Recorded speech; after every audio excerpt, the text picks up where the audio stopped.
চাওক ধেমাজিত চাউলৰ এক সৰ্ববৃহৎ কেলেংকাৰী হোৱাৰ তথ্য ইতিমধ্যে ফাদিল হৈছে।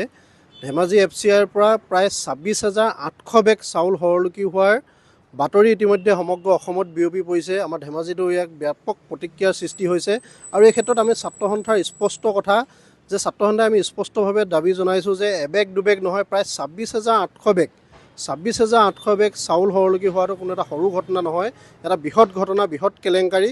আৰু এই কেলেংকাৰী এদিন দুদিনত কৰা কথা নহয়, এই কেলেংকাৰী বহু দিনৰ পৰা হয়তো জড়িত হৈ থাকিব পাৰে, বহু দিনৰ পৰা এই কেলেংকাৰী চলি থাকিব পাৰে। গতিকে গোটেই বিষয়টো এটা খুব উচ্চপদস্থ এটা তদন্ত হ'ব লাগে। কেন্দ্ৰীয় ভিজিলেন্স আয়োগ বা তেনেকুৱা ধৰণৰ কেন্দ্ৰীয় তদন্তকাৰী সংস্থা এটাৰ গোটেই বিষয়টো এটা তদন্ত হ'ব লাগে।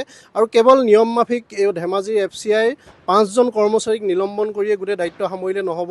ইয়াৰ অন্তৰালত থকা লখিমপুৰৰ যিগৰাকী এৰিয়া মেনেজাৰ আছে, তাৰ সমান্তৰালভাৱে য'ৰ পৰা কণ্ট্ৰল হয়, গোটেই তেজপুৰে হওক বা য'ৰ পৰাই কণ্ট্ৰল হয়, গোটেই সমগ্ৰ বিষয়টো সমগ্ৰ বিষয়াসকলক তদন্তৰ আওতালৈ আনিব লাগে।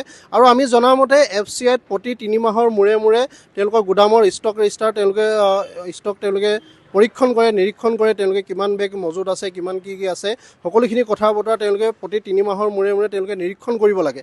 কিন্তু এই গোটেই বিষয়টো তেওঁলোকে কিমান দিনৰ পৰা গাপ দি ৰাখিছে, গোটেই কথা বতৰাবিলাক তেওঁলোকে তদন্তৰ আওতালৈ আনিব লাগে। আৰু আমি স্পষ্টভাৱে দাবী জনাইছোঁ যে এই ক্ষেত্ৰত এটা বৃহৎ নেক্সাছ জড়িত হৈ আছে, বহু ব্যক্তি ইয়াৰ লগত জড়িত হৈ থাকিব পাৰে। কাৰণ এজন দুজন ব্যক্তিয়ে এই সমগ্ৰ ঘটনাটো প্ৰায় 26,000 বেগ চাউল সৰলুকি হোৱা ঘটনাটো কেতিয়াও সৰু ঘটনা নহয়, কেৱল এজন দুজন ব্যক্তিৰ দ্বাৰা এই ঘটনা কেতিয়াও সম্ভৱ হৈ নুঠে।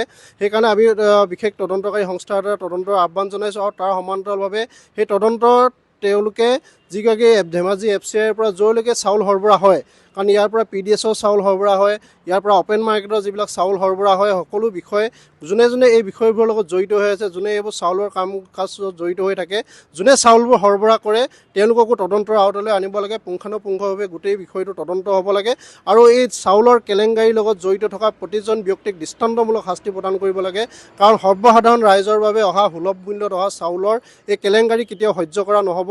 আমি ছাত্ৰ সন্থাই স্পষ্টভাৱে আহ্বান জনাব বিচাৰিছোঁ কেন্দ্ৰীয় চৰকাৰক। তাৰ সমান্তৰালভাৱে অসমৰ মুখ্যমন্ত্ৰী আমি হস্তক্ষেপ আমি দাবী জনাইছোঁ যে গোটেই বিষয়টো তেওঁ পুংখানুপুংখভাৱে তদন্ত কৰি এই ঘটনাৰ লগত জড়িত থকা প্ৰতিজন ব্যক্তিকে যাতে উচিত শাস্তি বিহিব পাৰে।